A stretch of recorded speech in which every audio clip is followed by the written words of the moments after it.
We're back at it. We're back at it. Back for more impact. I know. New year. Very exciting. Fresh into 2025, which is ripe for all kinds of new year, new me, new opportunity exercises. And we're going to talk about what works and how we've done that and how you can actually do it in a way that is productive and actually moves you in the direction of the things that you want. But before we get into it, it's my turn to ask the question today, which is great. And I feel very powerful. It never happens. I feel a little nervous. I'm like, oh, feel like this is how I've felt for 18 episodes. So you're welcome. All right. My question is, when did you set goals that you later realized you didn't care about? Ugh. Oh God, so many times. Give me a specific goal, less about the time period and more like, what was that process like? Like, what was the goal? What were the circumstances and scenarios?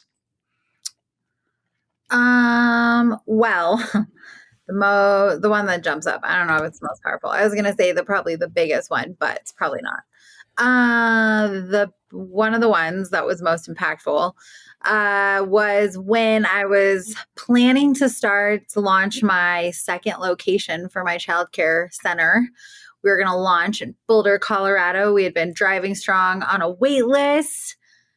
And it's so funny. Oh my God, I never really put this together. So my director, my executive director, she was going to be the GM for my next location.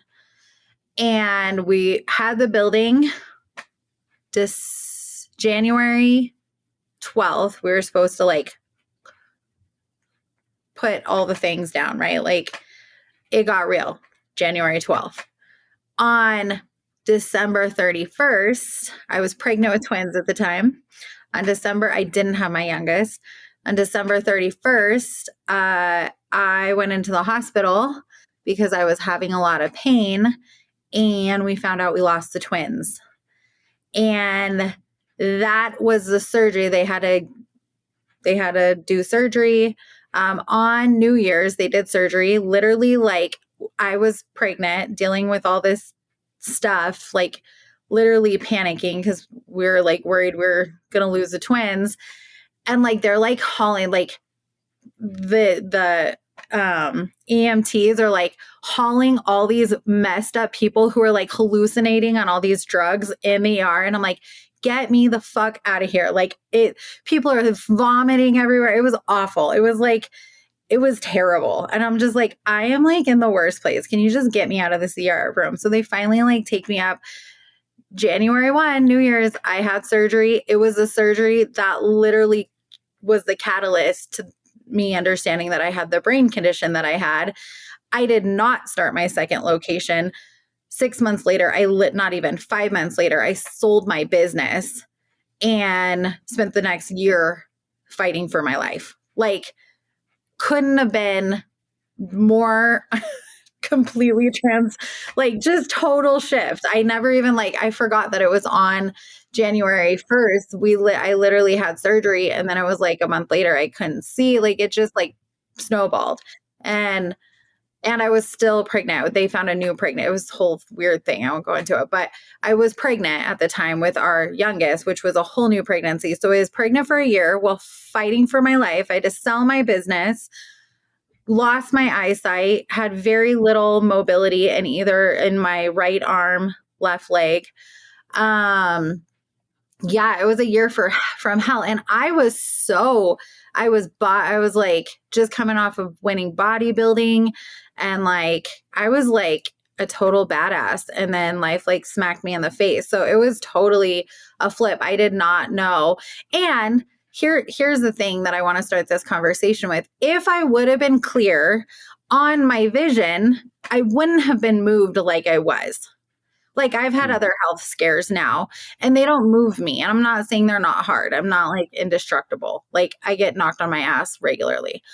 But I am not wavered because I know who I am and I know what my North Star is, which is what we're talking about today is vision. And honestly, if I would have just taken a beat, I would have realized that like my body was shutting down and I wasn't in a healthy place. Like I had no business starting a second location because I was plummeting in my relationship. I was plummeting in my health, like all of the things. And I was getting ready to have twins. Like who like decides when they're 3 months pregnant with twins that they're going to launch a second location and take on a $5 million building? Like now it'd be like $20 million because, you know, it's crazy. But like, what the heck? Like, what was I? And I was early 20s. So Mm-hmm. yeah, that's my example. That's a very intense example. I know I was gonna Yeah. go, but there you go. There you all go. Wow. That's intense. That's crazy that it was, we're 2 days after that. Yeah, it was on the first. So that's a timely example, or that's interesting that popped into your mind. Almost like an anniversary of that, I guess. Yeah, so that's like you said, one of the main goal today is to really unpack how we can set goals that that we that we're actually excited about and that tie into a very clear vision. So this time of year, we get really fired up, right? It is really easy. This is just a natural thing. And whether or not you agree or disagree with resolutions and the fact of the matter is that this is a time for goal planning, right? We're at the onset of the year and we got to get our shit together, right? You need to have a plan. You need to have a roadmap. You need to know where you're going, and you need to have already taken some action in that direction. Um, and the pieces need to be in place because by the time that happens, we're going to be into the second quarter, right? So like we got to get moving. And I want to start with one of the things that I have found has been most impactful in the work that you and I do and how we have reframed goal setting in the new year, specifically in alignment with our vision. But the specific tactical aspect of that is that we not only we reflect on what did happen, Mhm. which is great, but we also want to reflect on what didn't happen. And this has Mhm. been one of the most impactful things for me personally, but then we do this workshop around this material and this approach for teams all over the world. And inevitably, people are like, oh man, like I didn't think about that. I've never thought about setting my goals and getting clear on and taking into consideration what didn't happen. And Yeah. the thing that I love most about this particular aspect is you get to sell you get to celebrate what didn't happen and recognize what didn't happen through a different lens. So things that don't happen aren't necessarily negative, Mhm. right? Like and I think that alone is a mindset shift that is really transformative where there's a million examples of this, but like I didn't, in your example, I didn't open that business. I Mhm. didn't do that thing that ultimately would have really not been in alignment. Right now, who knows what would have happened, in a different world, in different scenarios, things would have played out differently. But it's down to like, I didn't hire that person. That person chose not to work with my company. But what did that do? That opened the door inevitably for someone else, for the right person. I didn't win that contract. We didn't get that client. When you look at what didn't happen through the lens of opportunity, it shifts your perspective into or toward what is actually happening. What are the positives? And so we get certainly when you're in the thick of it, you get bogged down, right? This isn't happening. This isn't going fast enough. We're not building our team. We're not all the things that aren't happening are stacking up. Now's the time. Take a beat. And the first thing that I want to encourage people to do is to think about what didn't happen and think about what that means for the opportunities that you did have and do have moving forward. Mhm. So what's been your experience with that particular question and mindset? Yeah, I think it just frames it, like allows us, like you said, to like frame the opportunity through helps us create opportunity through crisis and challenge and disappointment, which is my mission statement. A part of my mission statement. So I think it really does, like you said, it's interesting when we get to look at it and reframe it. One that I said for many years, like every year, I was like, I didn't get a divorce. Like me hanging on to my marriage is like a huge successor for me because if you know anything about the Enneagram, my second number is enthusiast.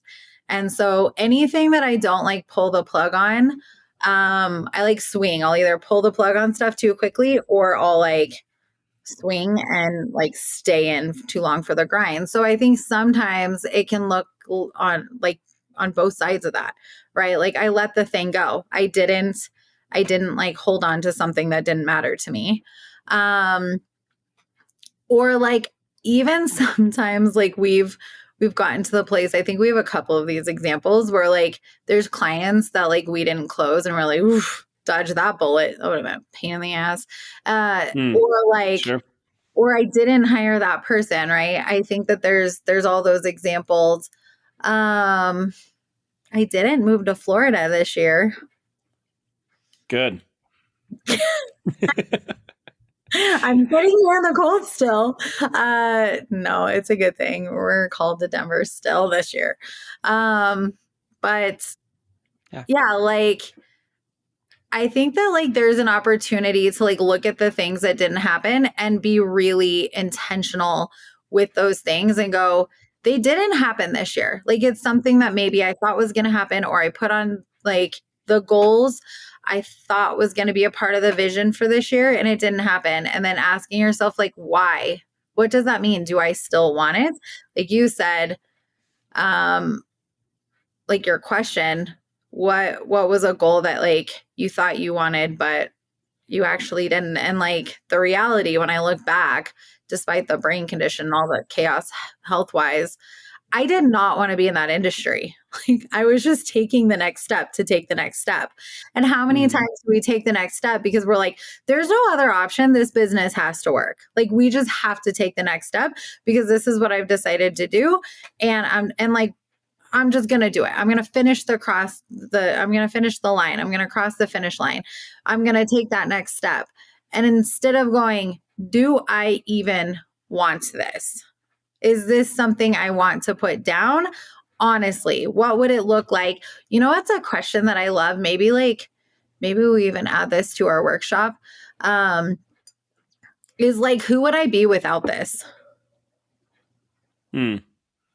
I remember asking myself that before I sold my business, like, who am I going to be without this? And the honest to God truth, I remember this day like it was yesterday. I remember where I was sitting and the coffee I was drinking. It was a great coffee.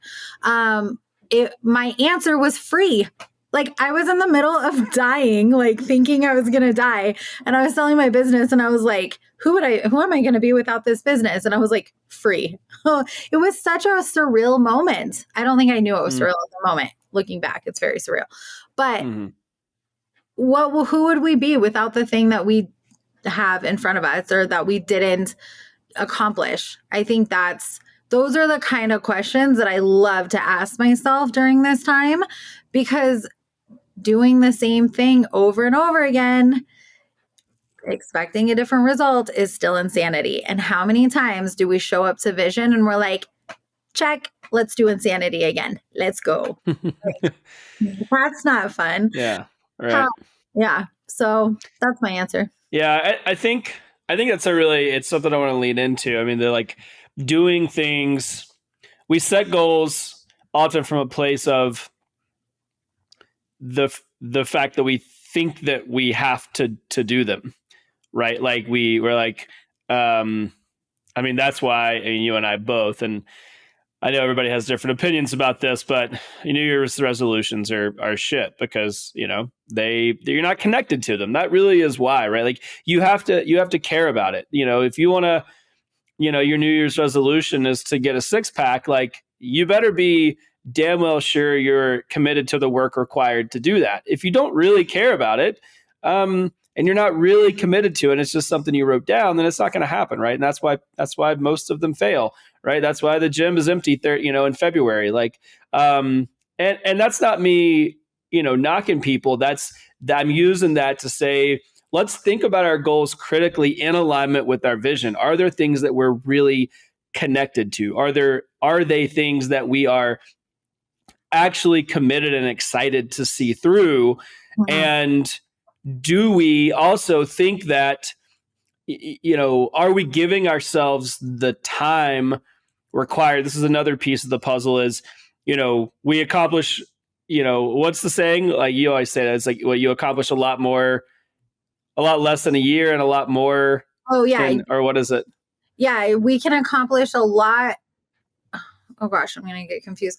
We can accomplish a lot more in a year than we think, And no, I Now we're forgot. messing it up. What, what did I We're, say? you're gonna think about it, and we're gonna come back to it. I know. I'm But like, yeah, I think that there's that piece of, let's set ourselves up for success, right? Instead of setting New Year's resolutions that we may or may not be committed and connected to, let's get clear on what that actually looks like, and that starts with a very clear and compelling vision. That's our North Star. So when we set 1 year goals, and we need to have those clear 1 year goals in place so that we can map out our longer term goals, so that we can see that they're connected to our vision. That also gives us the opportunity and the ability to back into more tactical 30 and 90-day goals, so that those add up to the 1 year goal.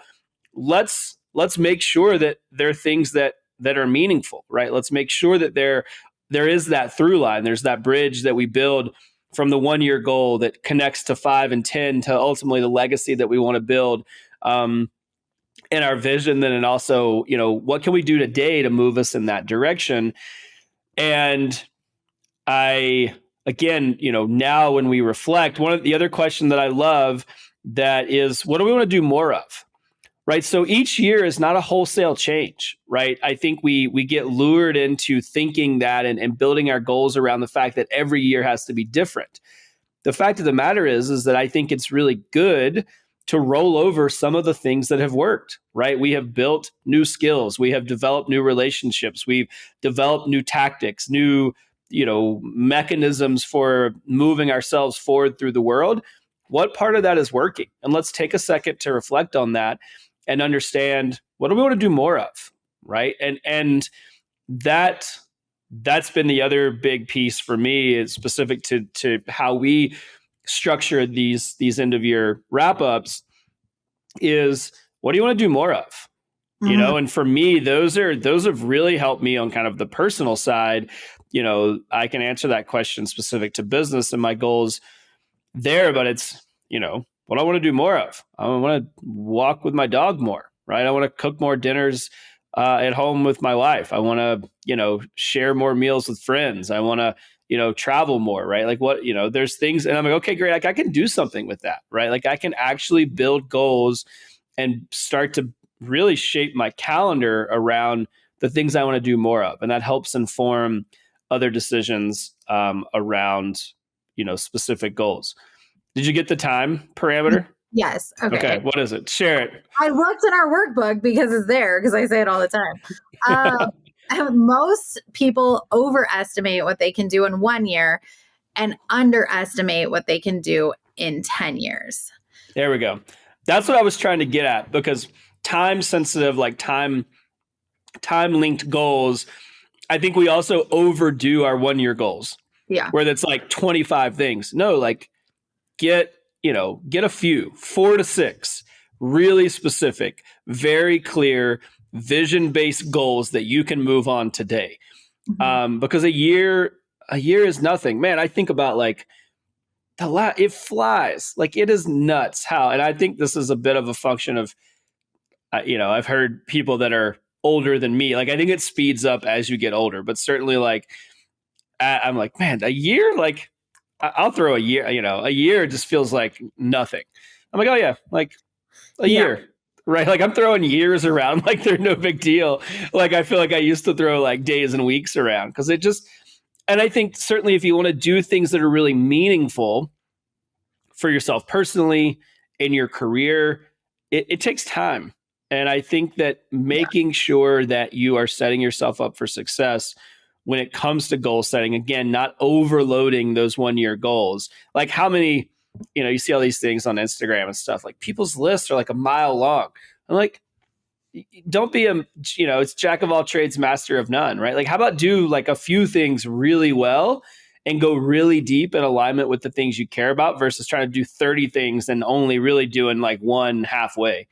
Um, Yeah. so Oh, I like agree 100%. This is something that like I am so guilty of. I try to do all the things. I get really excited. I wish it was just like at New Year's. This is like an on, like, Taylor knows. He's like gets inside of my brain. We discovered today that he's the only person who's seen inside of my eyeball more than anyone. So he gets to hear all of my things. I do my lashes on Zoom. But I think that like I kind of want to like challenge a little bit. I think that for some people, we put things down that like we should, right? Like air quotes should, because we all should lose the weight or we all should do the thing. And I think some people put those things down, right? Like just because they should or like they don't actually care about them. On the other side of that, like I've had things for a long time that I've put down that I haven't accomplished. And it's not because I don't care about it. It's because I tried to do the overhaul. And I've been doing this new health program with one of our amazing coaches. I keep talking about it because it's so good. But she was like, let's just like stop tracking all the things and just like can't like just try to add more fiber. And I was like, well, that's freaking dumb. Like, fiber, okay, like whatever. And then lo and behold, it's like so transformative. Now I'm not like focusing on all of the things and the macros that I've done for years and years. And like I'm actually seeing results, but it's such a reframe of my entire mindset of fitness because it is such an intentional next step approach and just like the one thing. And I think that's what's wrong when we set a vision. We realize when we get clear, we see people do this in our process all the time. All of a sudden, they get their vision and their why and their mission. And they're like, I hate everything in my life. I need it all. Like, nothing is aligned with this. And you're like, okay, like, let's just take a beat. That's why the integration work that we do is so important because when we do vision or when we set these goals, all of the sudden we've created space and clarity of what we actually want. And then we try to do it all. And like that, I talk about this a lot also because it's brilliant. It's Taylor's special. Expectation mapping is so important. And so having those goals broken down or that vision broken down in a way that it is achievable. And like you're saying, just doing more of what is working for you. I think that like a lot of times during this time, we're like, new year, new me. I hate like, if I hear that, I just like, cringe. I can't, you guys. It's so gross. Because it just puts us in a place where like we need to be new. And I'm like, you don't need to be new. You are fine. You are not broken. You are not fucked up. You have accomplished probably some good things in this last year. Just start there. Like, just start, like you're saying, just start with what's working. Like, why do we have to have the whole overhaul Jan 1? Like, or like most people don't even get started to like 2 weeks in because we're just like finally getting back from vacation and all the things. So why don't we just like start with the simple, like just start with the integrating just a little bit more of the good food that you're eating, or just start with the thing that you've done really well. Just build on that one thing versus trying to do the overhaul. And I think doing this in business is super detrimental. I struggle with this so hard because I get excited, as you know, about something. And then I like go for it. I'm just like, we're doing this. And I've learned it's so great to have a business partner that's not moved by my Dory senses. Because you're like, well, let's think about that. What's the process look like? I'm like, I don't know. Here you go. have at it. And then come back to me and be like, no. And I'll be like, that's fine. I already moved on to the next thing. Like I get to like explore the visionary side of things because I have a team that actually like isn't moved by me all the time. And I think that's something like if you're a visionary, which I think most CEOs are or probably need to work on a little bit more, we have to have people around us that are not like totally moved by us and can like give us honest feedback of like, I love that you want to do 55 things next week, but like, let's pick one or let's pick two.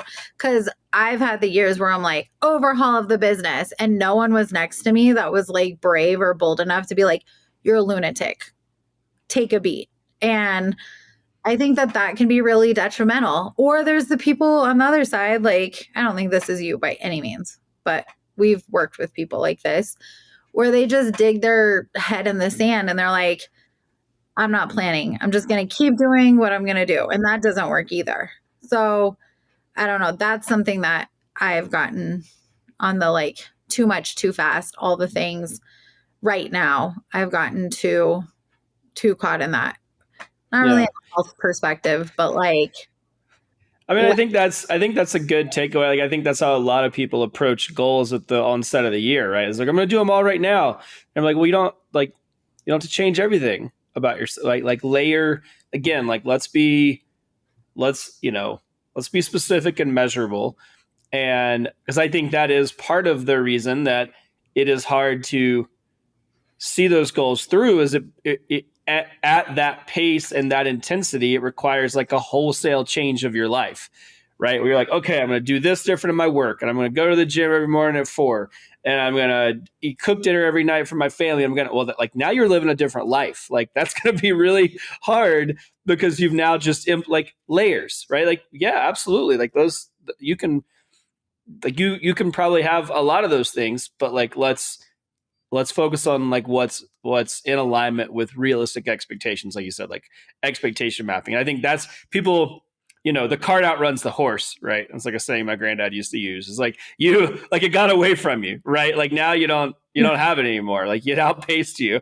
It's like so And very visual for my life. Sometimes I'm like, wait, yeah, come back. yeah, yeah. You're chasing your own cart. Yeah, I think we all find ourselves in that place, right? Like, and I think it's the recognition of that is really what's most important. Like, it's not that, the days or weeks sometimes don't get ahead of us or we get excited or we want to, we want to hit the ground running. But it's, again, I think specific to this time of year and casting a vision for the year in alignment, that is built up by or supported by strong kind of structural goals, right? The goals are like the legs of the thing, right? Like it is the foundation. If you're like, here's what I want to accomplish, this is where I want to be this time. We always ask the question, like, this time next year, you're sitting here and you're like, hell yeah, we did it. What happened? Okay, great. Say that. Get excited. Also, like that should be a big thing. So I believe in like, it's the Brene Brown thing, like big, hairy, audacious goals. Like it should scare the shit out of you. Otherwise, you're probably shortchanging yourself. So let's push, right? Because so I'm not advocating that like we play it safe, but then like let's back into what's realistic. Let's set goals that are like the foundational pieces that prop up that big, hairy, audacious goal. And then let's think about like what's a pace where I can continue to stay consistent, right? I think that's the biggest piece for me too, is like consistency is all that matters. It really doesn't, it's not super, it matters that you start strong in January. It really fucking matters that you're still strong in July. Like that's because otherwise nothing happened. Otherwise it's not moving, right? You're not in alignment. You're not moving in the direction of the thing that you said you wanted. Mm-hmm. And so if in July you can't answer the question like, are you closer to the hell yes for next January, then we need to reevaluate. So like I try to factor in, or I think about that spectrum ahead of time when I'm setting goals. Like in July, in August, in September, not whenever, pick a time point. Like, can I be closer? Can I actually move on this? Am I still going to be excited about it? Am I going to run myself ragged? Probably, but that's kind of just the pace that I operate in. So, you know, Yeah, yeah. oh, go ahead. No, fire away.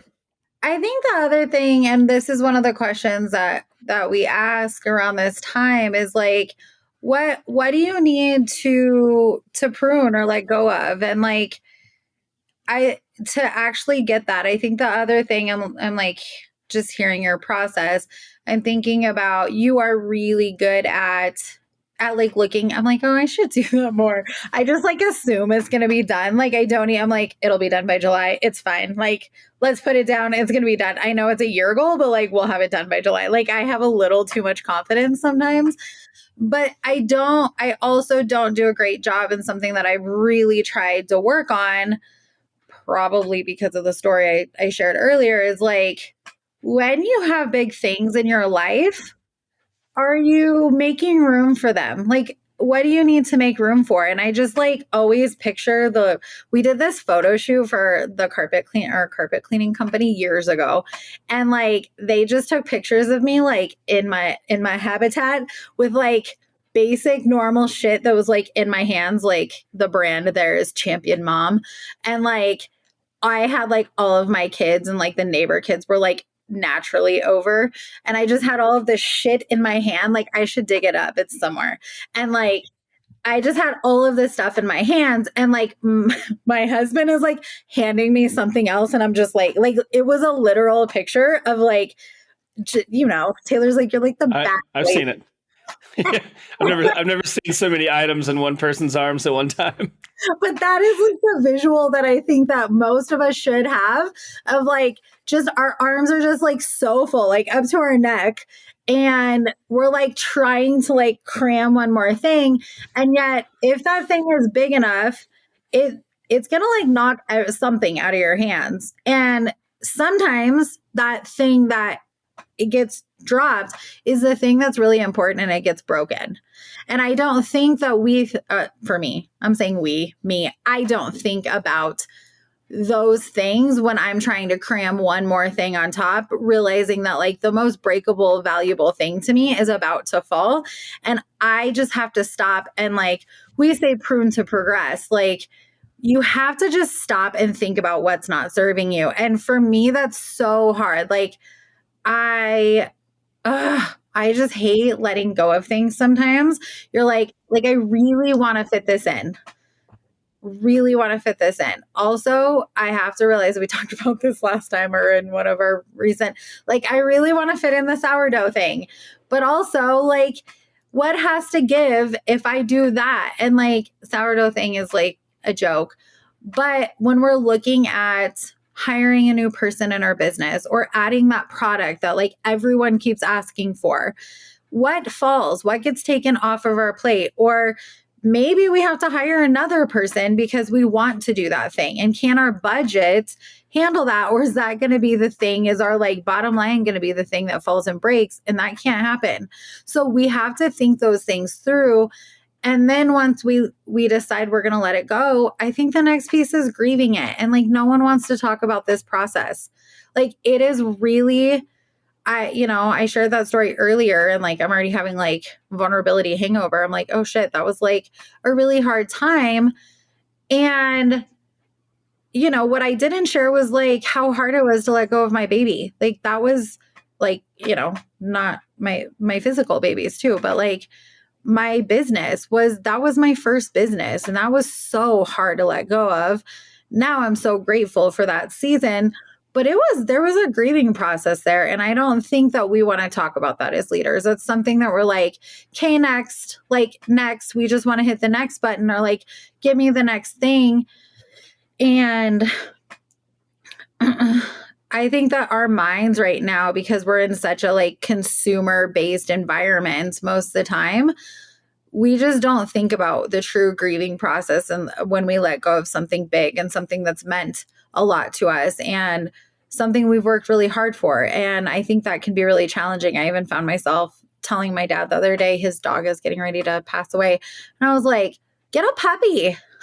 I realized I was like, I'm like ejecting the feels because I don't want to feel it. I'm like, just get a puppy. It'll make you feel better. Like before the dog passes. And he's like, you're insane. I'm like, that's fair. He's like, I don't want a puppy. I just want to like grieve this. And I like found myself going, yeah, that's probably a good move. Are we just shoving more on, or are we giving ourselves like time and space to actually let those things go intentionally, because how we end one thing is how we're going to begin the next? Or are you just kind of like throwing it out the window while the car is still moving and you're trying to like grab something else and like shove it into the car? Our like experience of Ram is like flashing in front of my face, like transferring water bottles in and out of the window. But I think that that's something that I think that we need to talk about. What has that been like for you, Taylor? Like, is there anything that sticks out for you that you feel like you've learned through that process? Like, there's been a couple of big things like in transitions the last couple of years that you did choose to transition or let go of, and like, what's that grieving process look like for you? I know neither one of us like this question, but I was like, like, gross. No, let's talk about how we moved on. No, I mean, and to that point, yeah, it's hard. It's something that, I really have to push myself and be very cognizant to recognize, because it feels better to just focus on the new thing. But even, I mean, specific to how we outline goals and how we set ourselves up for success, a great example is, transitions and like pivots in business, right? Like I've I've made a lot of those over the years, and by not recognizing and not grieving that the loss of like the particular strategy or business model or team dynamic or whatever the thing was that was left behind when we pivoted, by not grieving that, it caused me to set unrealistic goals that were out of alignment. mm, So what that then did was set me up for failure and frustration when I wasn't where I thought I was going to be, because I didn't give enough weight and credence to the grieving process. Where I was like, and mm, then only retroactively did I realize that, like, oh shit, that was a really big deal, and this new thing needs more time. It needs a different level of energy. I need to set different goals with different benchmarks so I can define success appropriately, because the way that I'm defining success now is out of alignment with this new trajectory.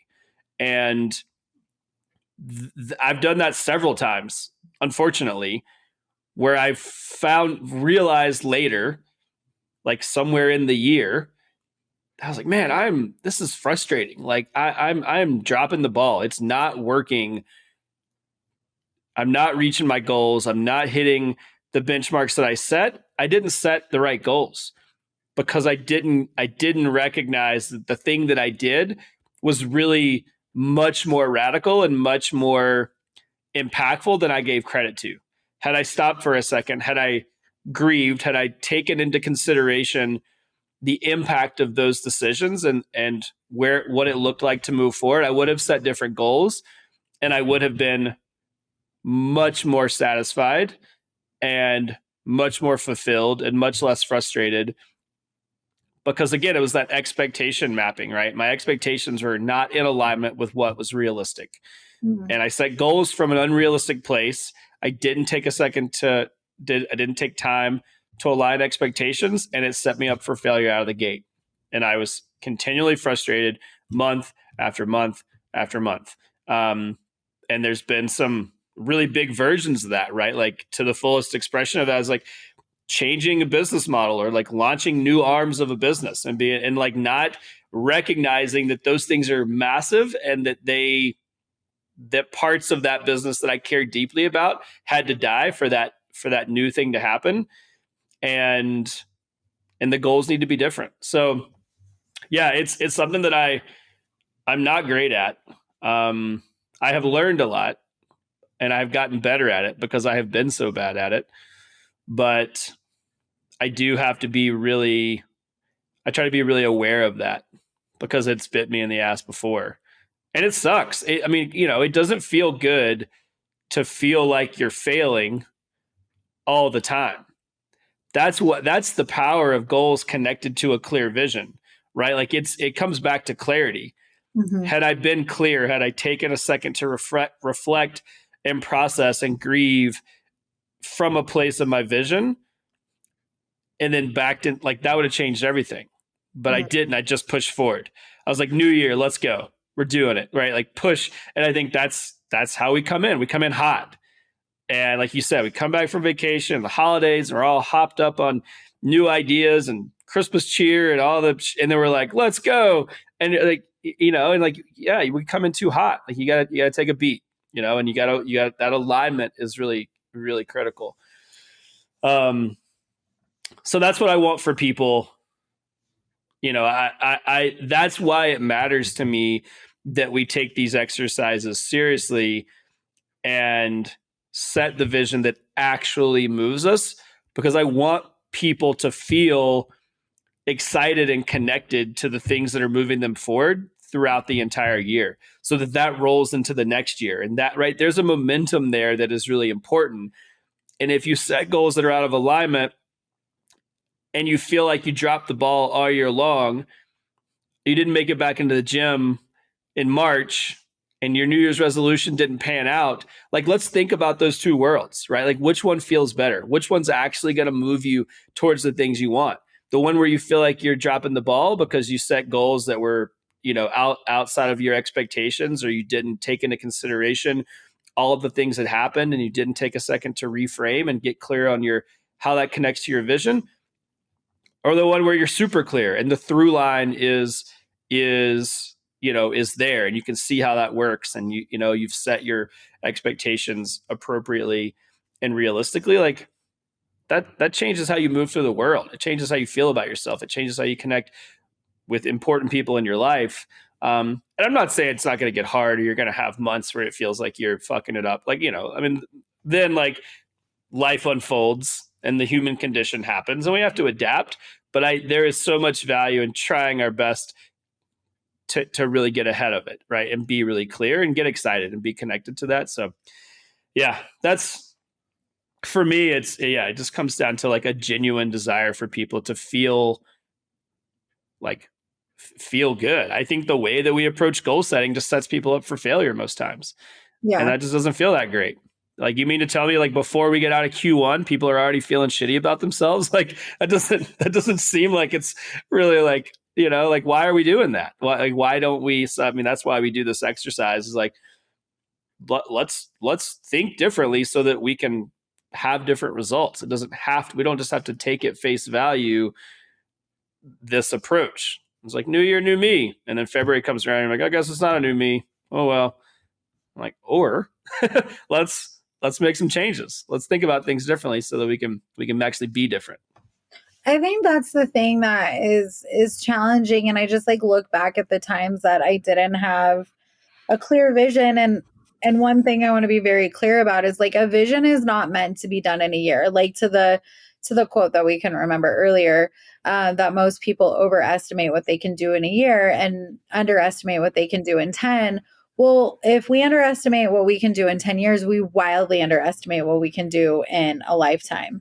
And a vision is not meant, and I'm going to say this and know that most people aren't going to be able to connect the dots if you haven't done work, like this type of work. But I think that most people try to accomplish, like, vision means it's connected to a business, right? And there is a business vision, right? Like we have a business vision, and this business has a very clear identity and it's different than our other companies, but they all align back to our personal vision. And I think that's the thing for most leaders, CEOs, business owners, is we just get caught up in thinking that our mission in life and our vision in life is what the business can produce. And I think that when all of that happened to me, I was left not knowing who I was because I was so attached to what I was doing, I forgot who I was, or I never even knew who I was. And I just thought that like my identity was owner of X, Y, and Z business. And it left me super unclear and like really purposeless, if I'm honest. And so I just want to encourage people, if you feel like your business is your identity, I want you to hear this loud and clear that like you are so much more than just a business owner. You are so much more than just a mom or just a wife or like, and not saying that any of those things aren't important or bad, but it's not who you are. And we have to recognize that we're not human doings, we're human beings. And we have to stop and think critically about who we are so that we can show up and do what we're called to do versus driving from a place of just doing the things to find ourselves. Cause it like actually can't happen that way. I've tried. So if you're like planning and you're making your goals and you are very unaware of how they allow you to accomplish the things that matter to you as a human, just stop and get clear on that. Like that's where legacy starts. And we have to get really clear on that. And when we start with that, it gets fun. Like the shit's going to come up, but it's for a purpose. And we know who we are within it. And we don't internalize everything that hits us during the year the same. And I think that's where life gets to happen in an intentional way. So last, like final words, have fun with it. Like enjoy the process of vision planning, enjoy the process of getting clear on what matters to you this year and do it with people who know you. Like I just, if you don't have that community, like we can be that, like reach out. We have an incredible workshop that we do this with teams and facilitate this work, but do it with people who know you. Do it with people who can ask you the big questions and challenge you and help you see yourself in a different light. Because if you do it from the same place, chances are you're going to get the same results. So, yeah, I just, I'm like so incredibly grateful that I have a team and a business partner and a spouse that like does that for me. And I think back to those times and I'm like, dang, like if I just had a few people around me, I would have made really different decisions. So I know we're like over, so we probably should stop there. But yeah, have fun with it, get in community and enjoy the process. Yeah, no, I love that. I couldn't agree more. Yeah, like you said, if you need support there, you're having trouble connecting the dots, if you're not having fun with it, if you feel like you're dropping the ball or you felt that way in previous years, or you're at this point in the year and it already feels insurmountable, yeah, I want to encourage you to reach out, and we're here to support. It's impactinitiative.network. You can reach out to us there, and we would love to help you get clear on the year and help you connect those dots and build from a place of vision and make sure that through line is there and you're setting yourself up for success. So again, that's impactinitiative.network, and we'll see you next time on Impact Mind.